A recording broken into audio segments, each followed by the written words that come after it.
Evangelho, quinta-feira da 25ª semana do Tempo Comum. O Senhor esteja convosco, Ele está no meio de nós. Proclamação do Evangelho de Jesus Cristo, segundo São Lucas. Glória a vós, Senhor. Naquele tempo, o tetrarca Herodes ouviu falar de tudo o que estava acontecendo e ficou perplexo, porque alguns diziam que João Batista tinha ressuscitado dos mortos. Outros diziam que Elias tinha aparecido. Outros ainda que um dos antigos profetas tinha ressuscitado. Então Herodes disse: Eu mandei degolar João. Quem é esse homem, sobre quem ouço falar essas coisas? E procurava ver Jesus. Palavra da salvação. Glória a vós, Senhor. Quinta-feira da 25ª semana do Tempo Comum. Hoje, memória facultativa de São Venceslau, rei e mártir, e São Lourenço Ruiz e seus companheiros mártires no Japão. Em nome do Pai, do Filho e do Espírito Santo. Amém. Queridos irmãos e irmãs, a Santa Liturgia que nos dá a oportunidade de continuarmos a meditação do 9º capítulo do Evangelho de São João, nos apresenta também a oportunidade de celebrar esses dois mártires.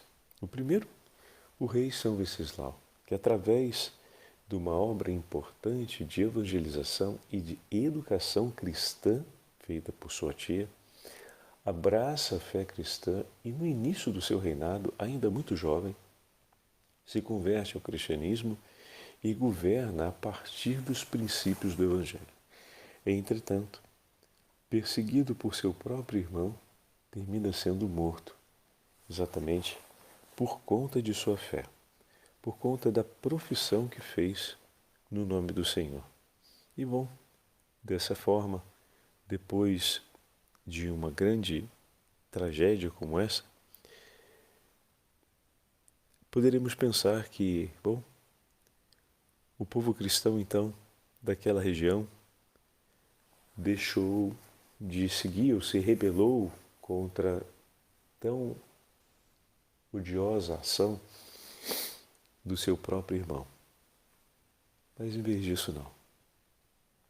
Depois da morte do rei, o povo cristão abraçou com ainda mais vigor o Evangelho, em honra e em testemunho de vida cristã diante do sangue dos rei que acabara de se tornar mártir. O testemunho daqueles que sofrem o martírio para o inteiro povo cristão é um testemunho de grande força e de grande entrega ao Senhor. Assim, o martírio de João Batista, que morreu pelas mãos de Herodes, se torna um sinal que leva os discípulos de João e todos os homens a irem ao encontro do Cordeiro de Deus anunciado por ele. O sangue de João não cai de maneira estéril sobre a terra. E vemos de uma maneira muito clara no Evangelho de hoje que também o tetrarca Herodes tem o desejo de querer ver e conhecer Jesus. O que confirma que, de fato, o Pai atrairá ao Filho todos os homens.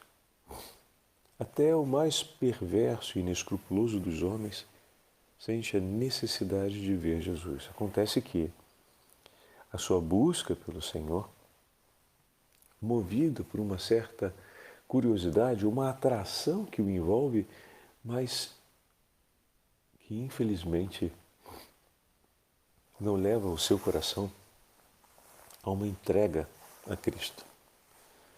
A sua intenção é, por conta da perplexidade, tentar compreender quem é esse novo personagem que parece que lhe trará mais dor de cabeça do que o próprio João Batista, porque o seu ensinamento será ainda mais intenso do que aquele de João e que realiza prodígios extraordinários, como as curas, a submissão das forças infernais,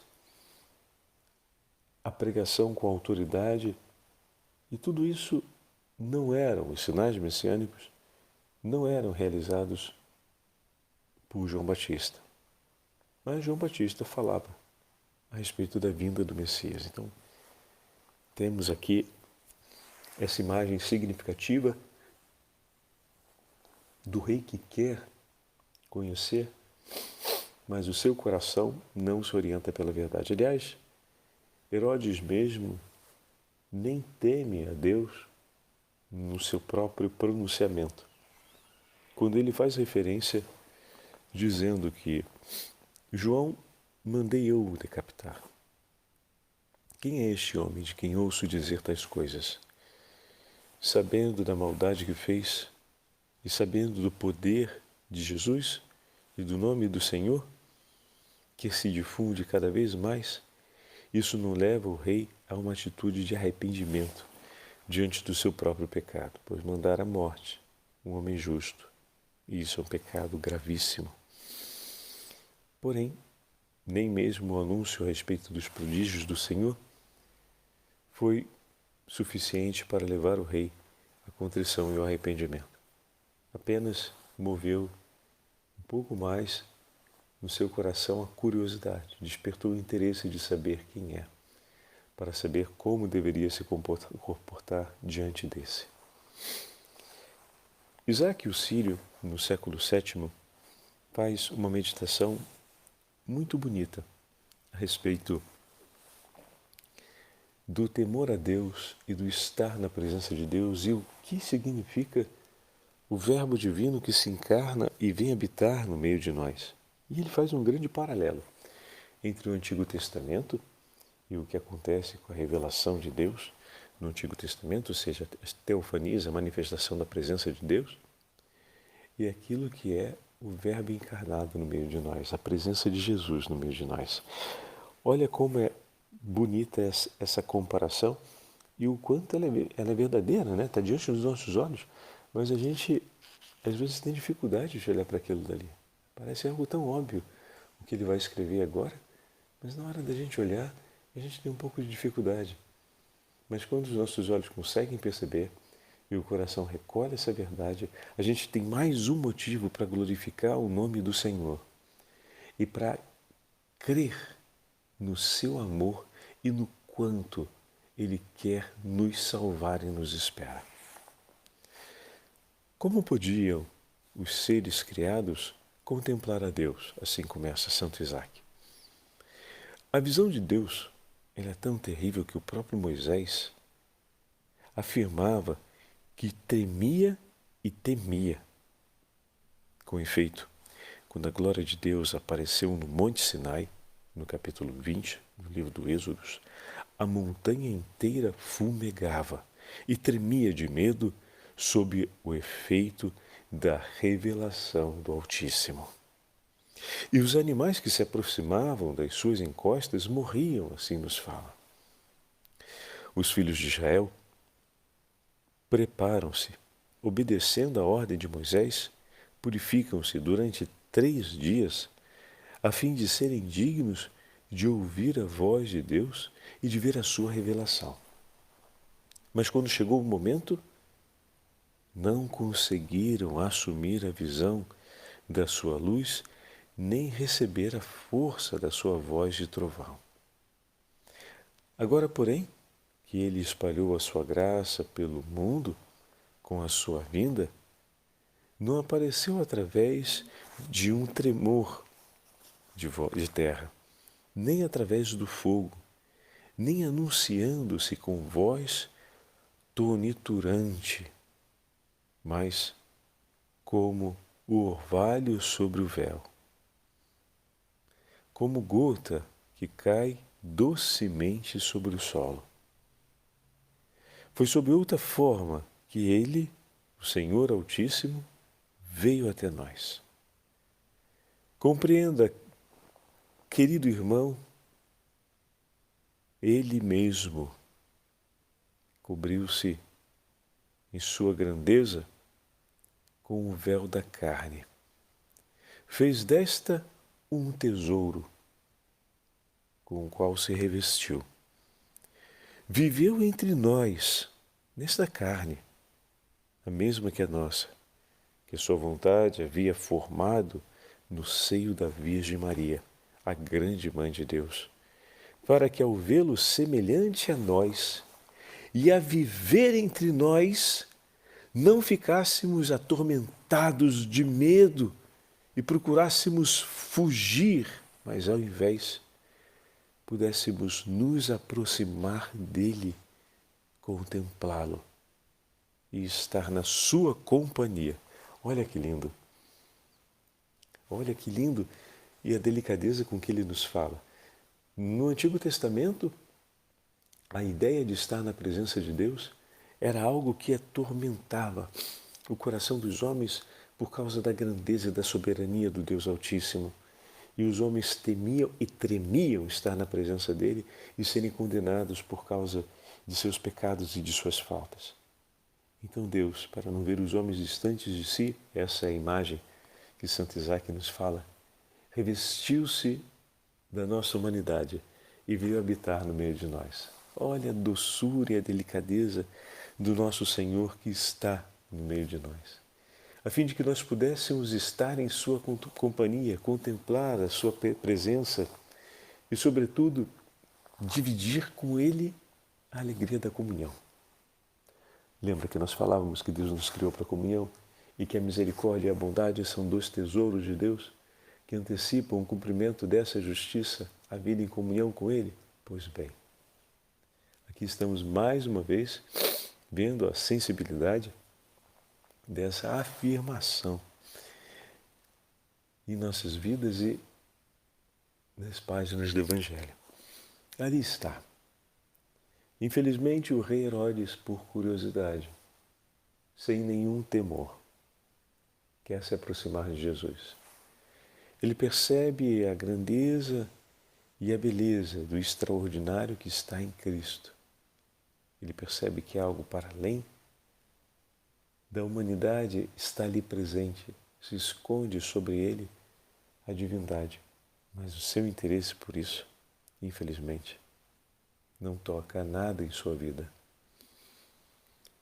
Peçamos a graça ao Senhor de vivermos, pelo contrário, não como Herodes, mas com um coração intensamente desejoso desse encontro com Cristo Jesus.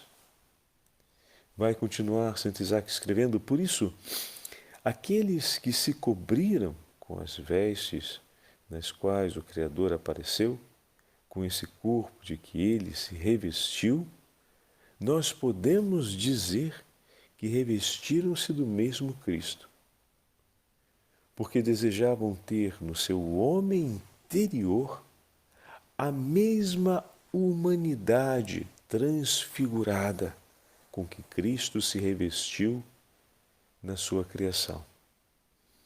E nela viveu, como se revela agora aos seus servos.